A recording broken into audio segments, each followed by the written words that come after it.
Hello everyone, বৈঠক ইনস্টিটিউশনের official YouTube চ্যানেলে আপনাদের প্রত্যেককে স্বাগত জানাই। আজকে কথা বলবো ওবিসি মামলার মোড় ঠিক কোন দিকে নিচ্ছে। রাজ্য কি কিছুটা স্বস্তির মুখে আছে, নাকি সেটা একেবারেই নয়? কি হতে চলেছে? 2010-এর আগের যে সম্প্রদায়েরা ছিল তারাই কি থাকবে, নাকি নতুন যে 140টি সম্প্রদায়ের তালিকা তৈরি হয়েছে সেটাই বহাল থাকতে চলেছে? কি হতে চলেছে সেই নিয়ে আজকে আসলে কথা বলবো। আমরা প্রত্যেকেই জানি যে ওবিসি মামলার জন্য নানান সমস্যার সম্মুখীন হচ্ছে রাজ্যের প্রত্যেকটি ছাত্রছাত্রী থেকে চাকরি প্রার্থী সমস্ত মানুষজন। কিন্তু এর মধ্যেই আমরা দেখলাম যে রাজ্য হাইকোর্টকে চ্যালেঞ্জ করে সুপ্রিম কোর্টের দ্বারস্থ হয়েছিল, কারণ হাইকোর্টের রায়ে সন্তুষ্ট ছিল না রাজ্য। তাই সুপ্রিম কোর্টের দ্বারস্থ হওয়ার পরেও দেখা গেল যে সেখানেও শুনানি আটকে গেল। অর্থাৎ কেন আটকালো? 9ই সেপ্টেম্বর পরবর্তী শুনানি আছে।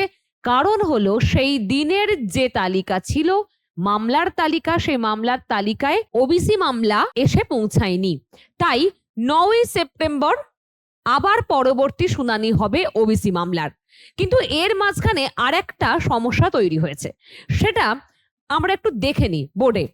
পরবর্তী শুনানির সম্ভাব্য দিন আগামী 9ই সেপ্টেম্বর। ওকে, তারপর কি? রাজ্যের আবেদনের ভিত্তিতে প্রধান বিচারপতি সাফ জানালেন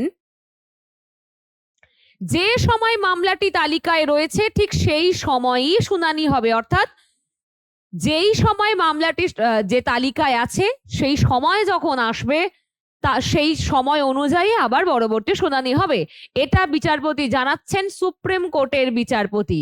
তারপর আমরা দেখি এদিকে ওবিসি মামলার জেরে আটকে আছে রাজ্যের জয়েন্ট এন্ট্রান্স। এবার এটাও আপনারা প্রত্যেকে জানেন যে রাজ্যের জয়েন্ট এন্ট্রান্সের মেধা তালিকা প্রকাশিত হচ্ছে না শুধুমাত্র ওবিসি সংক্রান্ত সমস্যার কারণে।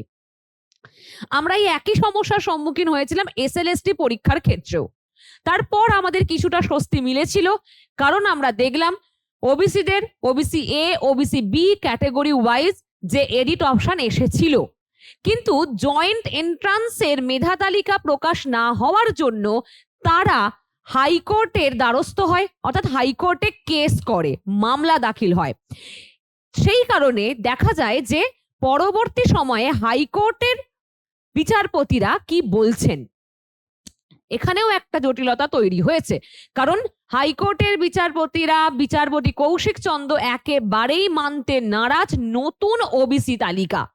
অর্থাৎ 2010-এর আগে যে তালিকা ছিল, ওবিসি তালিকা ছিল, সেই তালিকাকেই বৈধতা দিতে চাইছে হাইকোর্ট। এবং এটাও বলা হচ্ছে, বিচারপতিরা এটাও বলেছেন যে যদি জয়েন্ট এন্ট্রান্সের রেজাল্ট আউট করতে হয় তাহলে পুরনো যে ওবিসি তালিকা ছিল সেটা মেনেই বার করতে হবে। তো এখানেও জটিলতা তৈরি হয়, আর সে কারণেই এই জয়েন্ট এন্ট্রান্সের ছাত্রছাত্রীরাও হাইকোর্টের রায়কে চ্যালেঞ্জ করে সুপ্রিম কোর্টের দ্বারস্থ হয়েছে। এবার এখানে একটা সুন্দর বিষয় ঘটেছে, সেটা হচ্ছে যে সুপ্রিম কোর্টের যেহেতু আগে থেকে নতুন ওবিসি মামলা হয়েই আছে, তাই এই জয়েন্ট এন্ট্রান্সের মেধা তালিকার যে ওবিসি সংক্রান্ত সমস্যার মামলাটিকেও সেখানে জুড়ে দেওয়ার কথা ভাবা হয়েছিল। আইনজীবীরা সেটা ভেবেছিলেন, কিন্তু সেটাও যথারীতি পিছিয়ে যাচ্ছে। কারণ যেহেতু নতুন ওবিসি তালিকা মামলা পিছিয়ে গেল, তাহলে এবার জয়েন্ট এন্ট্রান্স যে ওবিসি সমস্যা সেটাও কিন্তু পিছিয়ে যাওয়ার সম্ভাবনাই আছে। কারণ আমরা দেখতে পাবো যদি গত বৃহস্পতিবার জয়েন্ট এন্ট্রান্সের মেধা তালিকা প্রকাশের সম্ভাব্য একটি দিন বলা হয়েছিল, কিন্তু সেটাও এখন আর হলো না। সেই হেতু এখন সমস্ত জায়গায় সমস্যা একটাই, সেটা হচ্ছে ওবিসি সমস্যা। আমরা দেখতে পাবো যে নার্সিং এর অনেক জায়গায় নার্সিং এর সমস্যা হচ্ছে, যাদের সেখানেও ফল প্রকাশ হচ্ছে না। আবার জেনপাস, ইউজি বা এএনএম, জিএনএম সব জায়গায় একটা জটিলতা সৃষ্টি হয়ে আছে। তাদের পরীক্ষা কবে হবে, কিভাবে কি হবে, এতদিন তো ক্লাস শুরু হয়ে যাওয়ার কথা ছিল।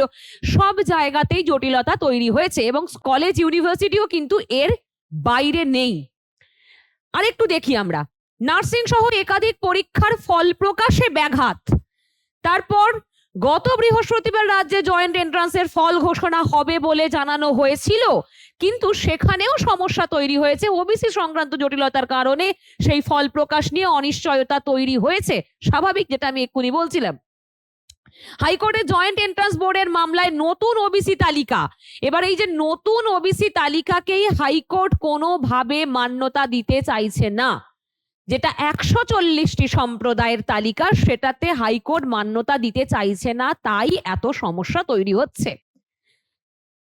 তারপরে দেখি আপত্তি জানালো বিচারপতি কৌশিক চন্দ, অর্থাৎ তিনি বললেন যদি কিছু করতে হয়, যদি মেধা তালিকা প্রকাশ করতে হয় জয়েন্ট এন্ট্রান্সে, তাহলে সেটা হবে আগের যে ওবিসি তালিকা ছিল, মানে যেটা আর কি প্রথম থেকেই হাইকোর্ট চাইছে যে সেই 2010-এর আগে যে ওবিসি তালিকা, সেই ওবিসি তালিকাই যেন বহাল থাকে, এটাই হাইকোর্ট সবসময় চাইছে, আর সেটা এখানেও বলা হচ্ছে, এবং সেটা আবার বিচারপতি কৌশিক চন্দ একই নির্দেশ দিচ্ছেন।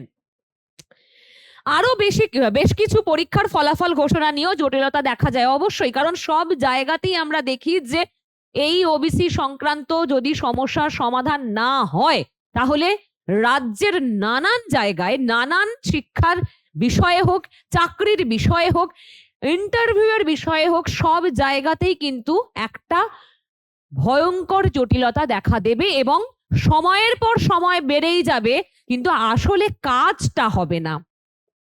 তারপর দেখি আমরা নতুন ওবিসি তালিকা মেনে মেধা তালিকা প্রকাশ করা যাবে না, মানে 140টি সম্প্রদায়ের তালিকা মেনে মেধা তালিকা প্রকাশ করা যাবে না। নেক্সট কি, তালিকা প্রকাশ করতে হলে পুরনো বিধি মেনেই করতে হবে, মানে 2010-এর আগে, এটা হাইকোর্ট নির্দেশ দিচ্ছে, বিচারপতি কৌশিক চন্দ্র নির্দেশ দিচ্ছে। জয়েন্ট এন্ট্রান্সের মেধা তালিকা প্রকাশ করতে হলে সেটা অবশ্যই করতে হবে পুরনো যে ওবিসি তালিকা আছে সেটা মেনে। নেক্সট দেখি আমরা নতুন ওবিসি বিজ্ঞপ্তি মামলার সঙ্গে ওই আবেদনটিকেও জুড়ে দেওয়ার কথা ছিল, মানে ওই যে জয়েন্ট এন্ট্রান্সের যে মেধা তালিকা প্রকাশের আবেদন মামলা, সেটাকে নতুন ওবিসি যেটা এখন সুপ্রিম কোর্টের মামলাধীন আছে সেখানে যে ওটাকেও জুড়ে দেওয়ার কথা ছিল, কিন্তু কি হলো, কিন্তু সেটিও আর হচ্ছে না বলে মামলার সঙ্গে যুক্ত আইনজীবীরা মনে করছেন, মানে সেটাও এখন আর হচ্ছে না, কারণ দুটো জিনিসই তো পিছিয়ে যাচ্ছে।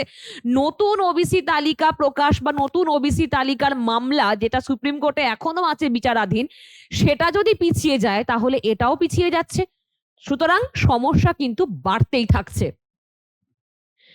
জয়েন্ট এন্ট্রান্স নিয়ে বিচারপতি কৌশিক চন্দ্রের নির্দেশ আপাতত বহাল থাকবে, অর্থাৎ বিচারপতি হাইকোর্টের বিচারপতি কৌশিক চন্দ্র যে নির্দেশ দিচ্ছেন সেটাই আপাতত বহাল থাকবে। জয়েন্ট এন্ট্রান্সের ফল প্রকাশ করতে হলে অবশ্যই পুরনো ওবিসি তালিকা মেনেই ফল প্রকাশ করতে হবে, এমনটাই হাইকোর্টের বিচারপতি কৌশিক চন্দ্রের নির্দেশ।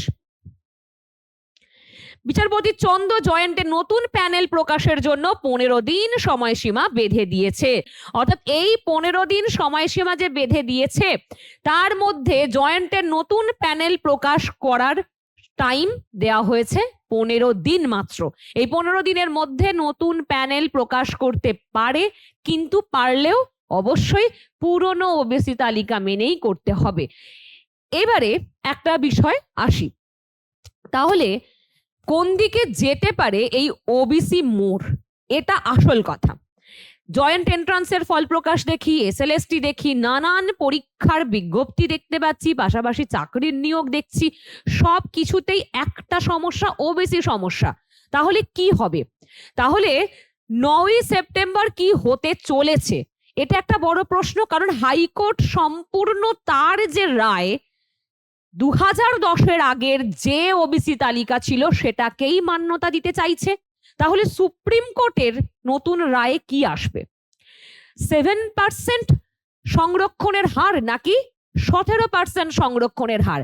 এটা আমাদের প্রত্যেকের মনে প্রশ্ন জাগছে, কারণ পরবর্তীতে 140টি যারা সম্প্রদায় অন্তর্ভুক্ত হয়েছে তাদের মনে প্রশ্ন জাগছে, তাহলে কি আমরা আর ওবিসি থাকতে পারবো না? তাহলে কি আমরা ওবিসি থেকে বেরিয়ে যাব?